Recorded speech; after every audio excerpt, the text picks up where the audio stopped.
I know that look, the one that doesn't belong in this timeline. Look who just walked in like they own the frequency itself, like gravity bends a little differently around them, like the air goes quiet when they move. Yeah, you, the one reading this right now with that slight smirk, that microscopic shift in your posture, that thing you do with your eyes where you're looking but not looking, absorbing everything while revealing absolutely nothing. I see you. More importantly, they see you. And let me tell you something that's going to make your skin crawl in the best possible way. They've been studying your body language for months, maybe years, and every single trained observer you've encountered has walked away with the same report, the same whispered confession, the same unsettling conclusion that makes their hands shake when they write it down. Subjects' physical communication patterns do not match known human behavioral models. Emotional responses delayed by 0.3 seconds too long. Micro-expressions absent where they should exist. Threat assessment uncertain. Recommend do not engage without backup. They're not calling you a robot, sweetheart. They're calling you something far more terrifying. They're saying you move like someone who's died before, like someone who's seen behind the curtain, like someone who stopped playing the game everyone else is still trapped in without even realizing there is a game. You know what's funny about body language? Most people don't even know they're performing it. Don't even realize they're broadcasting their every thought through shoulder tension and eye direction and the angle of their chin. But you stopped broadcasting years ago, didn't you? You didn't make a conscious choice one day to become unreadable. It just happened. Somewhere between the version of you that flinched and the version that doesn't even blink anymore. They study body language for a living, these people, these trained agents and psychologists and interrogators and profilers. And they've got entire libraries of human movement cataloged in their minds like a database. They know what guilt looks like, what fear smells like, what lying sounds like in the frequency of someone's breath. They can read a room in 3 seconds and a person in 30. But then you walk in and their software crashes, their programming glitches, their confidence evaporates because nothing about you makes sense according to the rules they spent decades learning. You stand too still in moments that should create nervousness. You smile in situations that should trigger defense mechanisms. You hold eye contact in conversations that should make people look away. And then you break it exactly when they least expect it, not out of submission, but because you've decided the exchange is over, and you're already 3 thoughts ahead. Here's what they won't tell you, but I will. They're absolutely freaking out in their little observation rooms and debriefing sessions and case file updates. They're sitting there with their degrees and their training manuals and their behavioral analysis frameworks. And you just walk through all of it like it's made of smoke. Like their entire professional identity is a child's coloring book, and you're a storm system that doesn't fit on the page. They watch you not react to things that should make you react. Watch you react to things they didn't even notice were happening. Watch you exist in this strange space between hyper-aware and completely detached. Like you're simultaneously in the room and orbiting it from somewhere else entirely. And the question that keeps them up at night, the one they won't say out loud but types into encrypted databases at 3 in the morning is this: how does someone learn to move like that without formal training? How does someone develop that level of control without institutional conditioning? And what the actual living hell happened to them that made this necessary for survival. Because here's the truth they're dancing around. Your body language isn't just unusual, it's adaptive, it's evolved. It's the physical manifestation of someone who's been through something the textbooks don't cover. Someone who survived by becoming something the predators don't recognize as prey anymore. Let me paint you a picture of what happens when you enter a space. And I want you to really feel this, because it's happening whether you notice it or not. The trained observers in the room, and there are always trained observers, whether they're obvious or not, they do this thing where their focus sharpens involuntarily because their subconscious is screaming that something's off, something's different, something doesn't compute with the pattern recognition software running in the background of their trained minds. You're not moving wrong exactly. You're just moving outside the probability zone, standing in ways that shouldn't be comfortable but somehow are for you, gesturing in patterns that don't match your stated emotional content, expressing yourself through this bizarre mix of stillness and precision that makes you look like you're conserving energy for something they can't see coming. They start analyzing, right? Because that's what they do. That's what they're trained for. Break down the components and figure out the puzzle. They drive around for 6 hours and without stopping. But with you, there's no puzzle to solve, because you're not hiding anything, and you're not performing anything. You're just existing in your actual frequency. And that frequency happens to be tuned to a station they don't have access to, running on a wavelength their equipment wasn't built to measure. I'm going to tell you something. Every awkward moment you've had where someone said you were intense, every social interaction where people seemed uncomfortable for reasons they couldn't articulate, every job interview or first date or family gathering where you felt like you were somehow failing at being human, even though you were just being yourself, that wasn't you being broken or weird or wrong. That was you being unreadable to people whose entire sense of safety depends on being able to read others. That was you triggering the uncanny valley response in people who need predictability to feel secure. That was you accidentally revealing that you're operating from a completely different instruction manual than the one everyone else got issued at birth and never questioned. They called it social anxiety when you were younger, maybe, or introversion, or weirdness, or being too quiet, or too intense, or too something.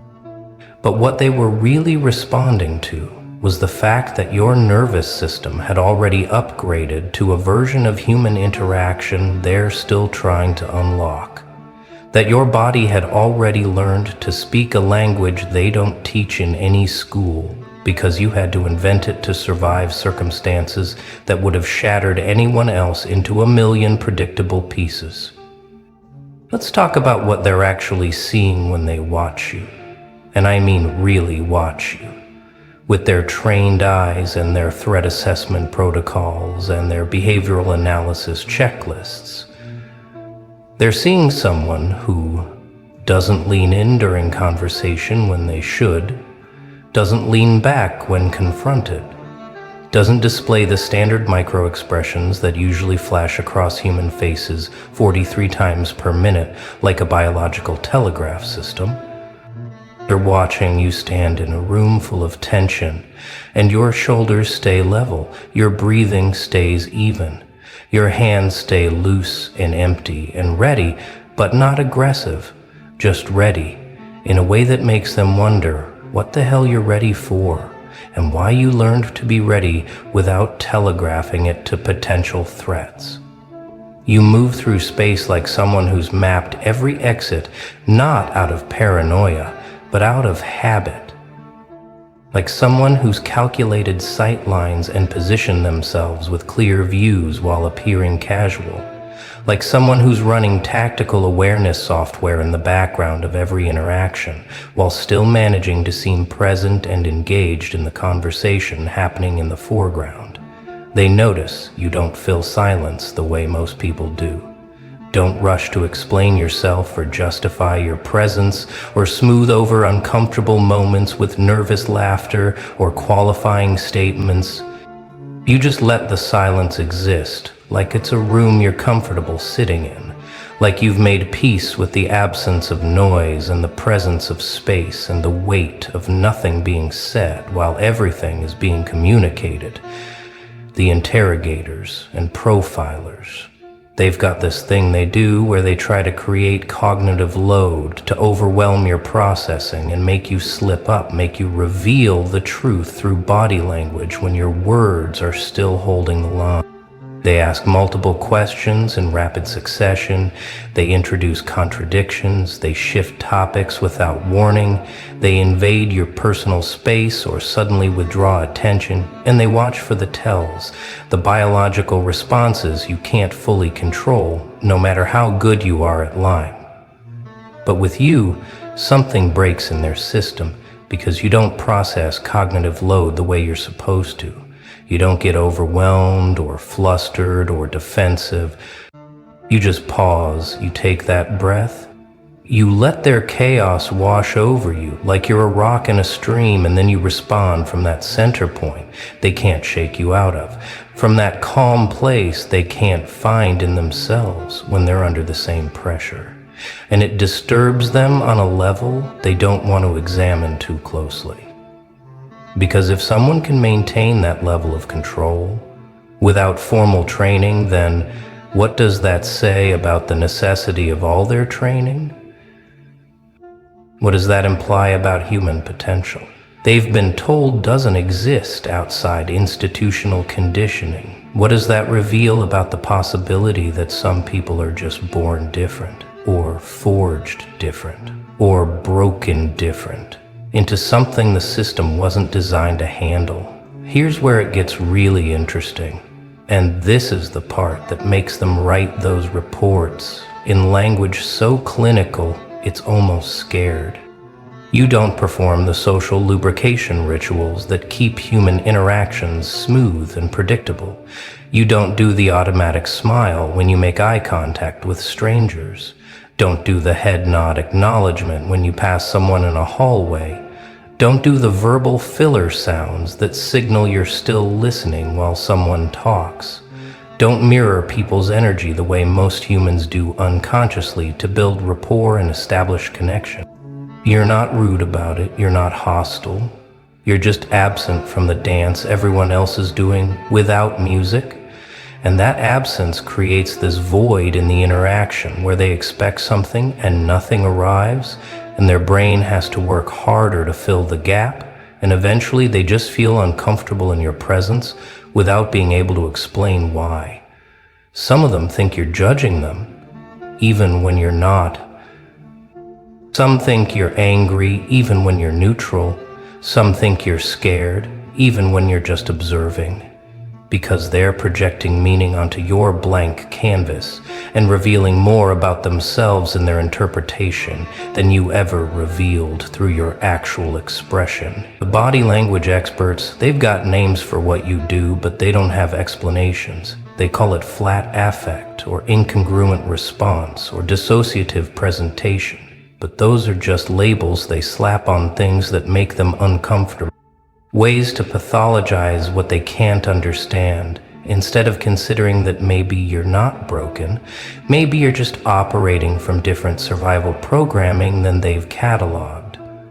They notice you don't startle at sudden noises the way you should, your heart rate doesn't spike in situations that should trigger fight or flight, your pupils don't dilate when you're lying because you've learned to believe your own constructed truths in real time. You've mastered the art of emotional regulation to such a degree that you can feel everything and show nothing, or show something completely different from what you're feeling depending on what serves you in the moment. You're not a psychopath, you're not a sociopath, you're not any of the scary labels they want to use to make sense of you. Someone who figured out that vulnerability is a luxury you can't afford, so you built armor out of stillness and silence and strategic revelation. Let me tell you what they whisper about in those closed-door meetings. after they've spent time observing you, after they've tried to crack your code and failed repeatedly and had to admit defeat without admitting defeat.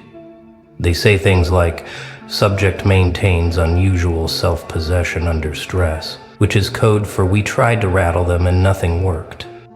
They say emotional responses appear calculated rather than spontaneous, which means they're controlling something we can't control in ourselves, and that terrifies us. They write, "Body language suggests prior exposure to extreme circumstances, which translates to something happened to them that we can't identify, but it changed them fundamentally, and we're scared of what they learned from it." They note, "Subject demonstrates hypervigilance without paranoia," meaning they're watching everything, but they're not afraid. They're just aware in a way that makes us feel exposed.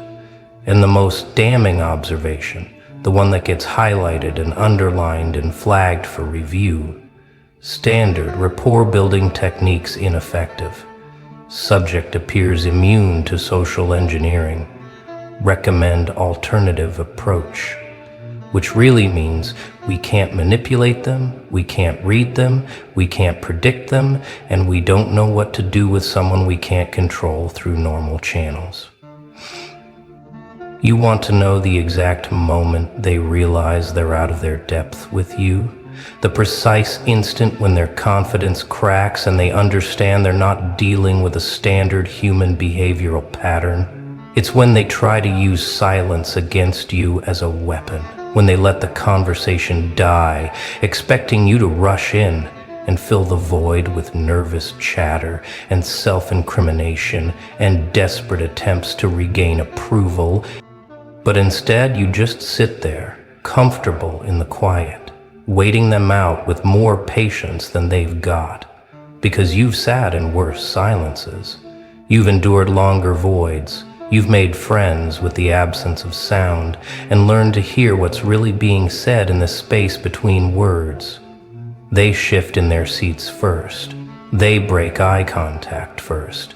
They speak first, because they can't handle what you're showing them through your refusal to perform. Your unwillingness to play the game they've already mapped out in their minds, where they're the intimidating authority and you're the nervous subject who needs to earn their way back into social acceptance. But you're not playing, you're just existing, and your existence without performance is more threatening to their worldview than any aggressive posturing could ever be. The really wild part is that you're not doing this consciously most of the time, right? You're not sitting there thinking, "I'm going to maintain neutral facial expression and measured breathing and controlled gestures to unsettle the observers." You're just being yourself, after years of learning that yourself is something most people can't handle without processing it through layers of projection and judgment. You learn to exist outside their frequency, not because you studied their frequency and deliberately moved away from it, but because their frequency never made sense to you in the first place, never felt natural, never fit the shape of what you actually experience versus what you were told you should experience. While they were learning to read body language from books and courses and training programs, you were learning to survive by developing this sixth sense about people's intentions that doesn't come from analyzing their gestures, but from feeling the energy they're broadcasting, from reading the truth underneath the performance they're giving and responding to what's real rather than what's presented. Here's what they're missing in all their analysis and assessment and professional head scratching. They're trying to understand you through the lens of deception and pathology, when what they're actually encountering is authenticity so pure it doesn't need to perform itself. You're not hiding your emotions. You're not suppressing your reactions. You're not calculating your responses to manipulate their perception. You've just disconnected the automatic response system that most people run on, the one that makes them smile when someone smiles at them, mirror energy when someone projects energy at them, perform interest when someone demands their attention. You broke that circuit somewhere along the way. Maybe when you discovered that people use your natural empathy against you. Maybe when you understood that the world rewards performance over authenticity, and you decided you'd rather be authentic and unrewarded than performing and validated, and now you move through the world in this weird space where you're deeply feeling but not deeply showing, where you're intensely present but not intensely reactive, where you're completely engaged but totally detached. And it breaks their analysis tools, because those tools were designed for people who still need external validation to know they exist. The surveillance experts, the ones who watch people professionally and build profiles from thousands of hours of observation, they've got a file on you somewhere, and it's full of contradictions they can't resolve. Subject displays leadership characteristics, but avoids leadership position, shows high intelligence, but doesn't seek recognition, which makes you wonder, what did they really do? Demonstrates strong boundaries, but isn't overtly aggressive in defending them. Appears confident, but doesn't engage in status-seeking behaviors. Seems comfortable in their own skin, but doesn't try to make others comfortable around them. They're looking at someone who's internally referenced in a world of externally validated people.